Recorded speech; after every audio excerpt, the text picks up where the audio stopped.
नमस्कार दोस्तों, मैं प्रदीप भारद्वाज आपके अपने channel wifi study live state exams पर आप सभी का स्वागत करता हूं। सभी को नमस्ते, सभी को राम राम, जय हिंदी, जय भारत, सतह से फतह तक। जल्दी से आ जाइए, वीडियो को शेयर कर दीजिए ताकि आपके दोस्तों को भी पता चले। और बहुत बहुत धन्यवाद जो बिना कहे ही वीडियो को शेयर कर देते हैं और अपने व्हाट्सएप स्टेटस या फिर जो भी सोशल मीडिया प्लेटफॉर्म है वहां पर उसको शेयर कर देते हैं। Thank you. तो आज का हमारा जो टॉपिक है बहुत ही जबरदस्त रहने वाला है, क्योंकि हम दो छोर से हिंदी ग्रामर को यहां पर पढ़ते हुए चल रहे हैं। क्योंकि अगर मैं बात करूं सुबह की, तो आप सभी को पता है कि सुबह हम कैसे पढ़ते हैं। सुबह भी हम थ्योरी के साथ पढ़ते हैं और इवनिंग की बात की जाए तो इवनिंग में भी थ्योरी के साथ पढ़ते हैं। तो यहां पर आज का हमारा प्यारा टॉपिक क्या रहने वाला है, बहुत ही प्यारा टॉपिक है। आज का टॉपिक रहेगा शब्द विचार, जहां से बहुत सारे क्वेश्चन आपके एग्जाम में पूछे जाते हैं। तो यहां पर आपके सामने टॉपिक है, देखेंगे शब्द विचार आपके सामने है और यहां से बहुत सारे क्वेश्चन आपके एग्जाम में बनेंगे। थोड़ा सा ध्यान से आपको देखना है। अगर हम बात करें शब्द विचार की, अगर आपको ध्यान हो तो मैंने आपको बताया था व्याकरण। ध्यान से देखिए, जो व्याकरण है भाई, व्याकरण जो है इसके मुख्यतः कितने भेद हैं, जल्दी से बताओ। बिल्कुल आपने सही बताया कि सर मुख्यतः 3 भेद आपने बताए थे। ठीक है, मुख्यतः भेद कितने बताए थे? 3 बताए थे। तो यहां पर देख लेते हैं वो भेद कौन से थे। तो यहां पर आप देखेंगे वो भेद थे 3। कौन कौन से थे यहां पर देख लें एक बार, जो कि आपके लिए इंपॉर्टेंट है। यहां पर अगर हम पहले बात करें, यहां पर आपका वर्ण हो गया, यहां पर आपका शब्द हो गया, यहां पर आपका वाक्य हो गया और यहां पर हम बात करेंगे पद हो गया। अगर आपने यहां पर थोड़ा सा ध्यान दिया हो तो आप देखेंगे कि हम बिल्कुल व्याकरण को उसके तरीके से ही उसको समझने की कोशिश कर रहे हैं। यह चीज आपको मैंने बताई थी। व्याकरण जो शब्द है, याद होगा, व्याकरण जो शब्द है पुल्लिंग है। ये आपको हमेशा माइंड में रखना है, कभी आप भूल जाओ फिर से रिवाइज करा देता हूं। व्याकरण शब्द क्या है? बिल्कुल सही लिखा आपने, पुल्लिंग है, सही है। अब इसके साथ साथ अगर मैं आपको बताऊं तो व्याकरण के मुख्यतः भेद 3 हैं।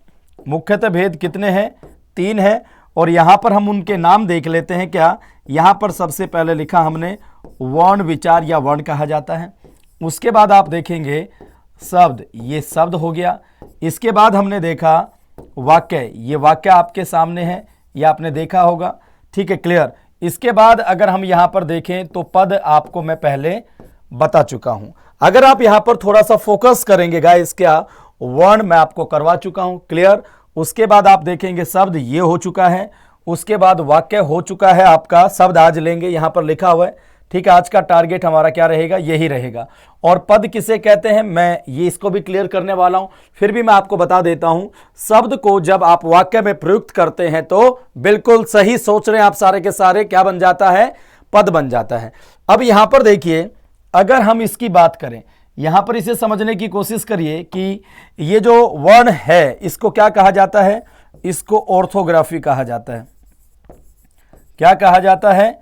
ऑर्थोग्राफी। इसके साथ साथ इसको क्या कहा जाता है? इसको फोनोलॉजी कहा जाता है। क्या कहा जाता है? फोनोलॉजी। दोनों ही नाम आप लिख लेंगे तो आपको फायदा मिलेगा।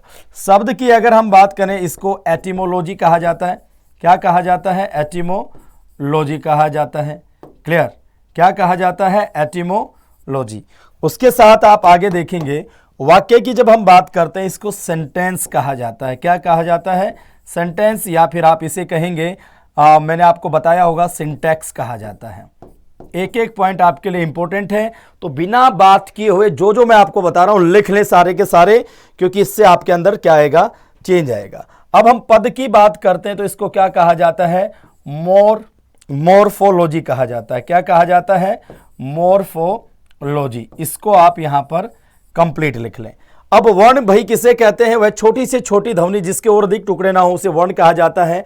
शब्द किसे कहते हैं? वर्णों के सार्थक ध्वनि समूह को जिससे पूर्ण अर्थ की अभिव्यक्ति हो, है ना, उसे क्या कहेंगे? वर्णों के सार्थक ध्वनि समूह को शब्द कहा जाता है। पूर्ण अर्थ को छोड़िए, वैसे तो जब वर्णों का सार्थक ध्वनि समूह होगा तो वो अर्थ अपने आप देगा, बिल्कुल देगा। एग्जाम्पल बताऊंगा, पहले लिख लें। फिर उसके बाद वाक्य, पदों के व्यवस्थित समूह को जिससे पूर्ण अर्थ की अभिव्यक्ति हो उसे क्या कहा जाता है? वाक्य कहा जाता है। और पद किसे कहते हैं? शब्द को जब नोट कर लें, इसे यहां से क्वेश्चन एग्जाम में पूछा जाता है। क्या? नोट करिए। शब्द को, किसको भाई? शब्द को जब वाक्य में प्रयुक्त किया जाता है, शब्द को जब वाक्य में प्रयुक्त किया जाता है, मैं यहां पर लगाइए, शब्द को जब वाक्य में प्रयुक्त किया जाता है, शब्द को वाक्य में प्रयुक्त करने पर क्या बन जाता है? पद बन जाता है। फिर से रिपीट करता हूं, शब्द को जब वाक्य में प्रयुक्त करेंगे तो किसका रूप ले लेगा? पद का रूप ले लेगा। यहां तक क्लियर? और आज का हमारा टॉपिक क्या है? अब यहां पर एक चीज आप समझिए कि भाई वाक्य हमारा टॉपिक चल ही रहा है, आप सभी को पता है, क्लियर। अब यहां पर आप देखेंगे, अब हमने दूसरे भेद को टारगेट किया, किसको? शब्द को, कि आज का हमारा टारगेट क्या रहेगा? शब्द विचार, जो कि व्याकरण का एक भेद है, इसे आप समझ सकते हैं। और परिभाषा और सारी चीजें मैं आपको बताऊंगा। उम्मीद है कि आपने यहां तक लिख लिया होगा। अब चलते हैं थोड़ा सा और आगे। बातों पर कम ध्यान दे, लिखने पर ज्यादा ध्यान दे, ताकि कम से कम समय में ज्यादा हम कर पाएं और ज्यादा प्रैक्टिस में आपकी करा पाऊं। बात से सहमत हो तो एक बार यस कर दो। टू द पॉइंट पढ़ने पर ध्यान देंगे, आज सारे के सारे सीरियस हो जाइए थोड़ा सा। अब यहां पर हम आगे देखते हैं, तो आज का हमारा टॉपिक क्या है? सर आज का टॉपिक है शब्द विचार। चलो जी बढ़िया है, आज इसी पर विचार करते हैं। क्या है जी? शब्द विचार, जिस पर आप फोकस नहीं करते हैं, ठीक है, शब्द विचार जी। पहला क्वेश्चन तो यहां से बनता है क्या कि यह, लिख लो शब्द विचार, यह मतलब शब्द विचार की बात कर रहा हूं, या शब्द व्याकरण के मुख्य भेदों में से एक है। मुख्य भेदों में से क्या है? एक है। मुख्य भेदों में से एक है, ठीक है। मुख्य भेदों में से क्या है? एक भेद है।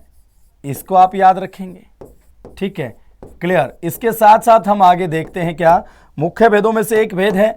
अब यहां पर आप थोड़ा सा ध्यान दें तो आपको समझ में आएगा क्या कि कैसे इस पॉइंट को समझना है।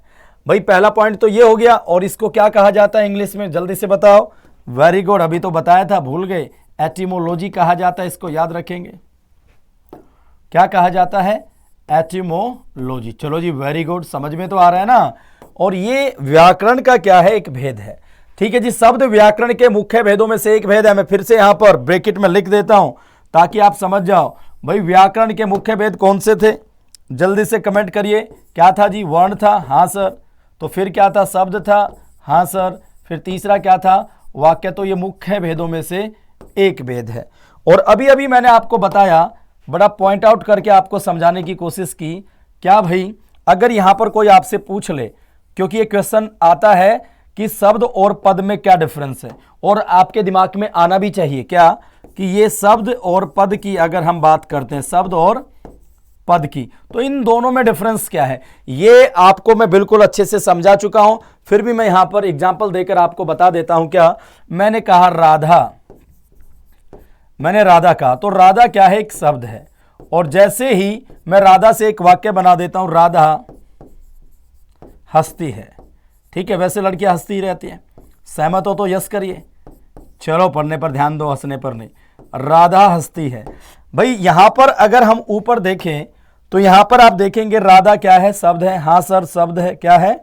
शब्द है, क्लियर, ठीक है। ये राधा क्या है? शब्द है। लेकिन यहां पर राधा हंसती है। यहां पर आप देखेंगे दोस्तों कि यहां पर आपके सामने वाक्य निकल कर आ गया। क्या निकल कर आ गया कि सर ये तो वाक्य है, और जैसे ही शब्द को आप वाक्य में क्या करते हैं? वाक्य में प्रयुक्त करते हैं या प्रयोग में लाते हैं। तो ध्यान से देखना, पद को जब वाक्य में प्रयुक्त करते हैं या फिर प्रयोग में लाते हैं, किस में लाते हैं? प्रयोग में लाते हैं, तो उसे क्या कहेंगे? वेरी गुड, बिल्कुल आपने सही कहा। उसे हम क्या कहेंगे? इसे हम कहेंगे, बिल्कुल सही सोच रहे हो सारे के सारे। तो यहां राधा क्या है? यहां राधा पद है। और राधा पद क्यों है? क्योंकि शब्द को, भाई कोई भी शब्द अकेला है तो शब्द है, और जैसे ही शब्द को आप वाक्य में पिरो दोगे, वाक्य वाली माला में पिरो दोगे, तो किसका रूप ले लेगा? बिल्कुल सही समझ रहे हो, टू द पॉइंट चल रहे हैं, ठीक है। मैं भी बिल्कुल अच्छा लग रहा है कि आज आप बिल्कुल पढ़ने पर फोकस कर रहे हैं। क्या हो गया कि भाई ये पद होगा, ठीक है। वाक्य में जब शब्द को प्रयुक्त करते हैं तो पद बन जाता है, और शब्द जब अकेला रहता है तो शब्द होता है। तो शब्द वाक्य में आया तो पद का रूप ले लिया। क्लियर यहां तक? अब हम बात करेंगे इस किसके बारे में। अब देखो, मैंने अभी अभी आपको एक पॉइंट बताया था। क्या? ये जो व्याकरण है क्या है दोस्तों? याद रखना हमेशा, ये पुल्लिंग शब्द है। क्या है, पुल्लिंग है। इसके अलावा एक और चीज मैं आपको बता दूं, व्याकरण का ज्ञान जिसे हो, आप सभी को आता है लेकिन यहां पर बताना जरूरी है भाई। यहां पर लिख देता हूं क्या, नोट करके, जिसको व्याकरण का ज्ञान हो लिखिए, या फिर जिसको व्याकरण की समझ हो, जिसको व्याकरण का ज्ञान हो, जिसको व्याकरण का ज्ञान हो उसे क्या कहा जाएगा, जिसको व्याकरण का ज्ञान हो उसे कहा जाएगा व्याकरण। ये पेपर में पूछा गया क्वेश्चन है, क्या होगा, व्याकरण। इसके अलावा इसका और भी आंसर दे सकते हैं, इसी में यहां पर आप ये भी आंसर दे सकते हैं, ये भी होगा और व्याकरणज्ञ भी होगा, जो कि आपको याद रखना है। क्लियर, मेरे ख्याल से कोई डाउट यहां तक नहीं होगा। इसके साथ साथ इसी को क्या कहा जाता है, इसी को व्याकरणकार कहा जाता है, जो कि आपको याद रखना है। क्लियर, यहां तक समझ में आ रहा होगा, आपने लिख भी लिया होगा, सारे के सारे इंपॉर्टेंट पॉइंट है। अब हम बात करेंगे शब्द विचार के ऊपर। अब हमें जानने की जरूरत है कि व्याकरण के मुख्य भेदों में कौन कौन है, वर्ण, शब्द, वाक्य, और कहीं कहीं पद मिलता है। पद किसे कहा जाता है, शब्द को जब वाक्य में प्रयुक्त करते हैं। तो अब हमारे अंदर क्यूरियोसिटी आनी चाहिए कि सर वर्ण का हमें पता है, छोटी से छोटी ध्वनि जिसके और अधिक टुकड़े ना हो, है ना। वाक्य पदों के व्यवस्थित समूह को जिससे पूर्ण अर्थ की अभिव्यक्ति हो उसे वाक्य कहा जाता है। लेकिन सर ये शब्द कौन सी बला है, किसको शब्द कहा जाएगा, तो लिख लें वर्णों के सार्थक ध्वनि समूह को। वर्णों के सार्थक ध्वनि समूह को अगर कोई आपसे पूछ ले शब्द किसे कहते हैं, या फिर आप इसे ऐसे समझ सकते हैं क्या, शब्द की परिभाषा क्या होगी, तो यहां पर लिख देता हूं मैं, क्या लिख लीजिए भाई, वर्णों के सार्थक ध्वनि समूह को, वर्णों के सार्थक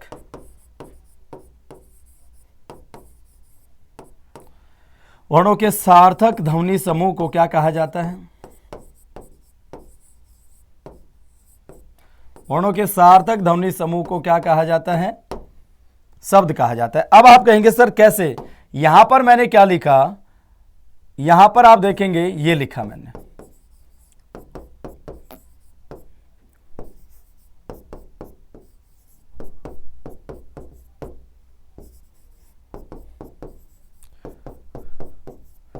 अब इनसे जो बन रहा है, जैसे इससे क्या बन गया, लकम बन गया। अब यहां पर आप देखेंगे इसका कोई अर्थ नहीं है। यहां पर फिर मैंने क्या लिखा, मकल लिखा, बोलो यस और नो, क्या लिखा, मकल लिखा, ठीक है सर। फिर यहां पर मैंने क्या लिखा, कमल लिखा, ये आपको याद रखना, क्या लिखा, कमल लिखा। तो यहां पर आप देखेंगे दोस्तों कि यहां पर आपको जो कमल है वो सार्थक अर्थ देता है, बोलो यस और नो, तो आप कहेंगे सर बिल्कुल सही कहा। तो वर्णों के सार्थक ध्वनि समूह को, वर्णों का सार्थक ध्वनि समूह आपके सामने आ गया है भाई, इसको भूलना मत, सार्थक ध्वनि समूह को। यहां पर आप देखेंगे जो कमल में क यहां पर भी है, क्लियर, और यहां पर भी क है, ये ल है, मैं है, और यहां भी मैं है, ल है, ल और मैं।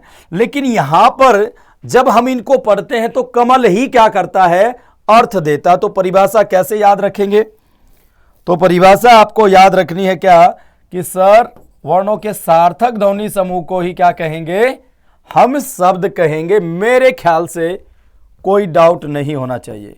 तो परिभाषा भाई हमने इसकी कर ली, बोलो यस सर।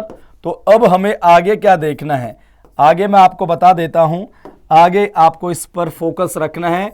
ये एक व्याकरण का भेद है, अंग्रेजी में एटोमोलॉजी कहा जाता है। मेरे ख्याल से कोई डाउट नहीं होना चाहिए। अब चलते हैं नेक्स्ट स्टेप की ओर। तो प्लीज इसे लिख ले साथ के साथ, एक बार यस कर दे कि हाँ सर समझ में आ गया, फिर हम आगे चलते हैं। और आज हम कोशिश करेंगे कि क्या बिना नाम लिए हम पढ़ सकते हैं, क्योंकि आप नाम के पीछे दौड़ते हो, सर ने मेरा नाम ले लिया। भाई नाम लेने से होगा क्या, नाम लेने से नहीं, काम करने से नाम होता है। ये माइंड में डालिए और सब कुछ आपको समझ में आ जाएगा। चलो एक बार जल्दी से यस करिए, फिर आगे चलते हैं। लिख लिया, हैव यू रिटन और नॉट? ओके गाइस, आपका यस आ चुका है, लिखते जाएं और आगे बढ़ते जाएं। ठीक है, क्लियर, वेरी गुड। अब हम बात करते हैं क्या, शब्द के भेदों के बारे में बात करते हैं। शब्द के भेद, एग्जाम में क्वेश्चन आएगा क्या, शब्द के भेद। चलो जी, बढ़िया है, पूछा जाएगा। तो यहां पर अगर मैं बात करूं, सबसे पहले यहां पर 3 टर्म आपको देखने को मिलेंगी, 3 क्या 4 भी हो सकती है वो। तो यहां पर मैंने क्या लिखा, सबसे पहले अगर बात की जाए,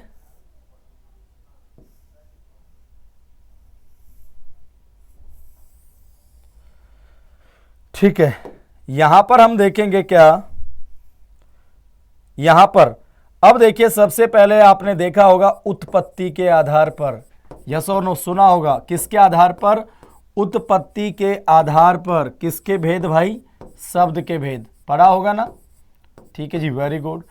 फिर गाइज आपने देखा होगा दूसरे पॉइंट की अगर मैं बात करूं, व्युत्पत्ति के आधार पर, किसके आधार पर, व्युत्पत्ति के आधार पर, किसके भेद, शब्द के भेद।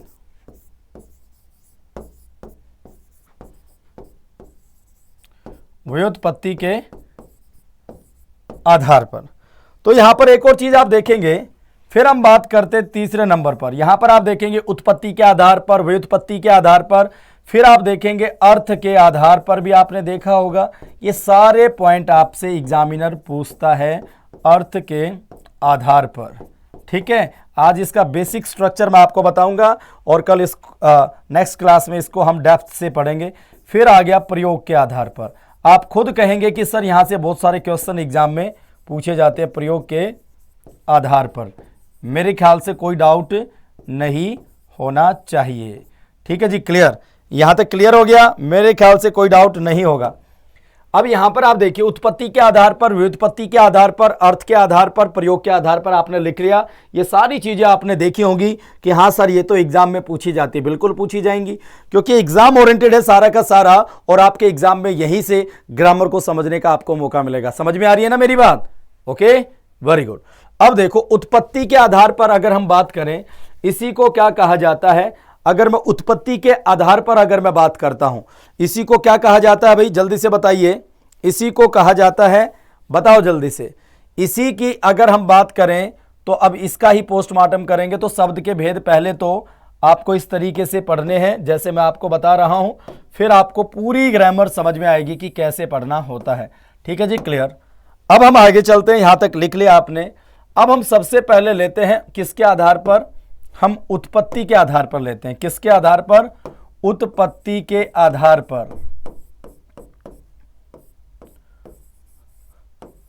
किसके आधार पर, उत्पत्ति के आधार पर शब्द के भेद कौन कौन से होते हैं। देखिए यहां पर हम सबसे पहले बात करते हैं,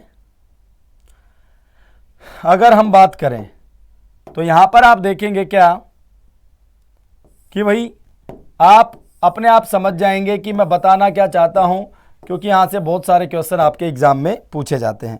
अब उत्पत्ति के आधार पर अगर हम बात करें तो यहां पर हम देखेंगे क्या कि भाई इसके 5 भेद होते हैं।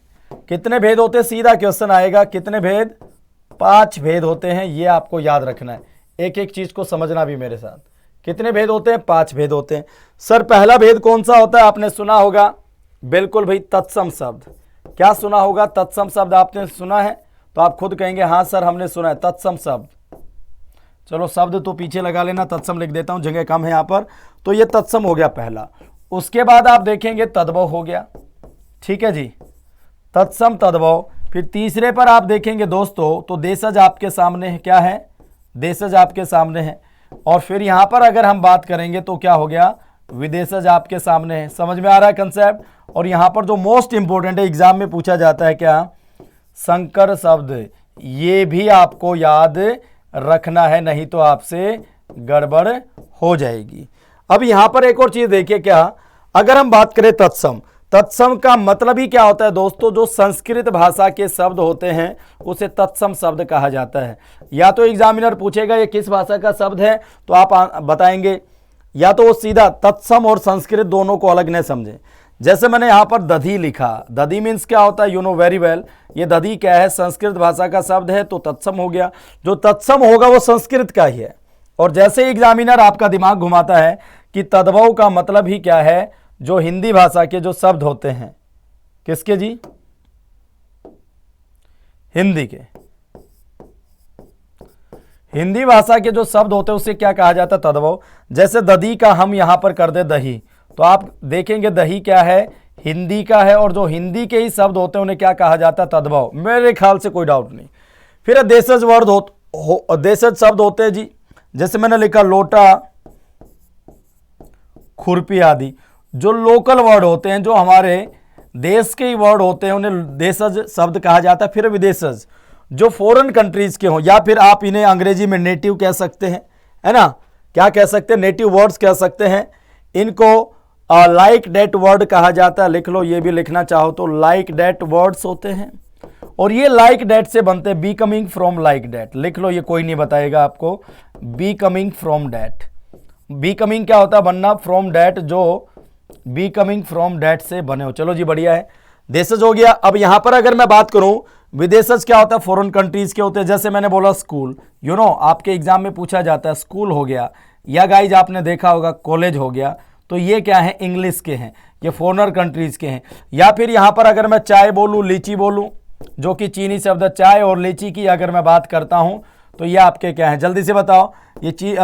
ये चीनी भाषा के शब्द हैं, तो ये भी तो विदेशी आ गए। जो इंडियन भारतीय भाषाओं को छोड़कर जो अन्य भाषाओं के हैं, वो आपके क्या होंगे, वो आपके विदेशज शब्द होंगे।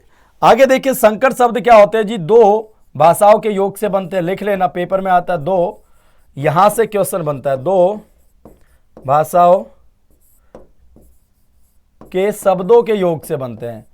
दो भाषाओं के शब्दों से ये क्या होते हैं, निर्मित होते हैं। कैसे, अब जैसे यहां पर एक एग्जाम्पल लेता हूं मैं, क्या यहां पर मैंने एग्जाम्पल लिया रेलगाड़ी, जो कि हर बार मैं आपको बताता हूं, रेलगाड़ी, वेरी गुड। और रेल की अगर हम बात करते हैं, तो रेल क्या है, अंग्रेजी भाषा का शब्द है। बोलो यस और नो साथियों, आप समझ में आ रही मेरी बात, अंग्रेजी का है, ठीक है सर। फिर गाड़ी की अगर मैं बात करता हूं, तो गाड़ी क्या है, हिंदी का है, बोलो यस और नो। या फिर आप कह सकते हैं तद्भव शब्द है। तो यहां पर रेल और गाड़ी की अगर हम बात करें, दो भाषाओं के शब्दों से मिलकर बना, तो इसे संकर शब्द कहा जाता है। ऐसे जिलाधीश होता है ना। तो जो दो भाषाओं के योग से बने, उसे क्या कहा जाता है, जल्दी से कमेंट करिए एक बार। समझ में आ रहा है ना, इसकी प्रैक्टिस करनी है, ये बेस है, अब समझ में आएगा ग्रामर को कैसे पढ़ना है। तो ये पहले भेद का हमने क्या किया, पोस्टमार्टम किया, यस और नो। अब हम चलते हैं आगे अगर मैं बात करता हूं गाइस, तो सीधा क्वेश्चन, ये बेस बताया, इसको डिटेल से मैं आगे जल्दी कराऊंगा, पहले इस बेस को मजबूत करो। फिर पेपर में आएगा व्युत्पत्ति के आधार पर, किसके आधार पर, व्युत्पत्ति के आधार पर, किसके आधार पर भाई, व्युत्पत्ति के आधार पर शब्द के भेद। पेपर में सीधा क्वेश्चन आएगा, व्युत्पत्ति के आधार पर शब्द के भेद आपसे पूछे जाएंगे, ये आपको याद रखना है, ठीक है। यहां पर अगर हम बात देखेंगे, तो ध्यान से देखिए, यहां पर आप देखेंगे क्या भाई, रूढ़ आपने सुना होगा, रूढ़, यौगिक, योग रूढ़। पेपर में क्वेश्चन क्या आएगा कि रूढ़ किसके आधार पर शब्द का भेद है, व्युत्पत्ति के आधार पर है। फिर आपसे पूछा जाएगा योग रूढ़ किसके आधार पर है, तो आपका आंसर क्या होगा कि भाई व्युत्पत्ति के आधार पर है। तो कितने भेद हैं, यहां पर आपका आंसर रहेगा 3 भेद है। कौन कौन से हैं, ये आपके सामने हैं। अब यहां पर आप देखेंगे, अगर हम रूढ़ की बात करें, जब हम इसके टुकड़े करते हैं, जैसे पानी के आप टुकड़े कर दो, जो हर बार मैं एग्जांपल देता हूं, इसका कोई अर्थ नहीं निकलता, ना तो पा का अर्थ है ना नी का अर्थ है, कोई अर्थ नहीं निकलता, अर्थ नहीं देते, ठीक है जी, कोई अर्थ नहीं देते। तो इसका मतलब उसे क्या कहा जाएगा, उसे कहा जाएगा रूढ़ शब्द। अब यौगिक का मतलब ही क्या है कि ये दो शब्दों के योग से बनेगा, उसे यौगिक कहा जाएगा। क्लियर, क्या कहा जाएगा, यौगिक। जैसे मैंने यहां पर लिखा विद्याधनालय, जो कि सिंपल एग्जांपल है, जल्दी समझोगे, विद्यालय लिखा, तो यहां पर आप देखेंगे क्या, विद्याधनालय से क्या बन गया, हमारा विद्यालय बन गया। यौगिक में क्या होगा, दोनों शब्दों के अर्थ होंगे। पेपर में क्वेश्चन आएगा, दोनों शब्दों के अर्थ होंगे भाई साहब, जब टुकड़े करेंगे, दोनों शब्दों के अर्थ, दोनों शब्दों के अर्थ आप याद रखेंगे, जो कि आपके लिए इंपॉर्टेंट है, ठीक है। यहां पर एक और चीज आप देखेंगे, दोनों शब्दों के अर्थ है, ठीक है जी।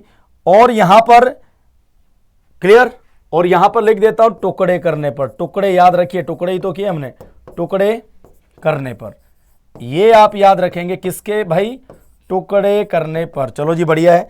अब योग रूढ़ शब्द की अगर हम बात करें, ये दो शब्दों के योग से बनेगा, याद रखिए, दो शब्दों के योग से बनते हैं जी।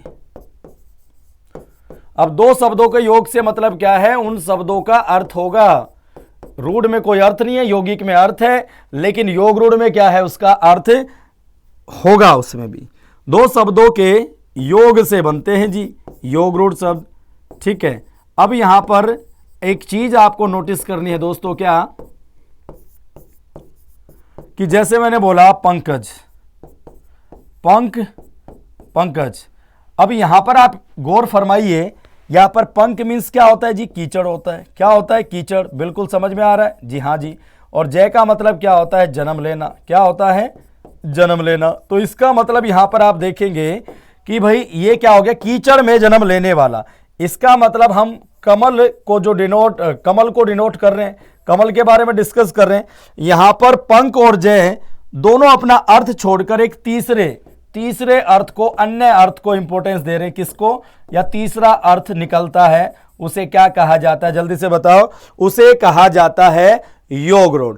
और मैं आपको बता दूं, जो योग रूढ़ शब्द होते हैं, यहां पर एक पॉइंट हमेशा एग्जामिनर पूछ रहा है, बहुव्रीहि समास हमेशा योग रूढ़ शब्दों में ही होता है। जैसे मैं दशानन कहूं, जैसे मैंने क्या कहा, दशानन कहा, 10 आनन है जिसके अगर विग्रह करें, विग्रह के हिसाब से तो आप समास में चले जाते हो। 10 और आनन मिलकर रावण को डिनोट कर रहे हैं, तो इसका मतलब ये योग रूढ़ शब्द है, और योग रूढ़ है तो इट मीन्स ये बहुव्रीहि है, और बहुव्रीहि होता है जहां वो योग रूढ़ ही होता है। दो शब्दों के योग से तो बना 10 धन आनन। देखो एक बार यहां पर देख लो इसको भी, 10 धन आनन इनके योग से तो बना, लेकिन ये किसको बता रहा है, ये रावण को। इसका मतलब अर्थ भी है, इस 10 का भी अर्थ 10 होता है, और रावण का खुद में अर्थ है, बोलो ये आनन। आनन का अर्थ क्या होता है, मुख होता है जी, 10 आनन मुख इनके अर्थ हैं। लेकिन ये रावण मतलब ये तीसरे अर्थ को संबोधित कर रहे हैं, तीसरे अर्थ के बारे में बता रहे हैं। तो ये क्या होगा, अरे वाह मेरे शेरों, इसे कहा जाएगा क्या, बिल्कुल सही सोचा आपने, इसे कहा जाएगा, क्या कहा जाएगा, बिल्कुल जो मैं आपको बता रहा हूं वही कहा जाएगा। ठीक है, यहां तक क्लियर। कोई भी डाउट हो नीचे कमेंट करना, मैं आपका रिप्लाई करूंगा। अभी लिख लो एक बार। और मैं कह रहा हूं, आपकी थ्योरी की 2 क्लासेस चल रही हैं, 2 MCQ की चल रही हैं। आपके अंदर वो परिवर्तन आने वाला है जिसका अंदाजा आप नहीं लगा सकते हैं, और यही चीज मैं आपको बताना चाहूंगा। ये परिवर्तन ही आपके अंदर क्या लेकर आएगा, आंधी लेकर आएगा। और इसी आंधी को क्रांति कहता हूं, इसी को सतह से फतह तक कहता हूं। क्योंकि जब आप मेहनत नहीं करोगे ना, तब तक आपके अंदर चेंज नहीं आएगा। यहां मेरे मेहनत करने से भी काम नहीं चलेगा, आपके अंदर एक जुनून होना चाहिए कि प्रदीप सर हैं भाई, लगे हुए हैं हमारे लिए, मेहनत कर रहे हैं, तो हम भी मेहनत करेंगे। बस ये चीज सीख लो और कुछ नहीं चाहिए। और आपकी कोई भी प्रॉब्लम हो, कभी भी आपको मेरी नीड है कि सर ऐसे है, आप उदास हैं, हताश हैं, या फिर आपको कोई भी आ सकता है कि सर फाइनेंशियल इशू है, घर की सिचुएशन ऐसी है, आप मेरे से बात करिए। जितना मेरे से बन पाएगा मैं आपके लिए करने के लिए तैयार हूं। बस आप मुझे एक चीज दो कि सर मेहनत करेंगे। सफलता का कोई शॉर्टकट नहीं होता है, मेहनत करनी पड़ती है, कलम घिसानी पड़ती है, दिमाग घिसाना पड़ता है।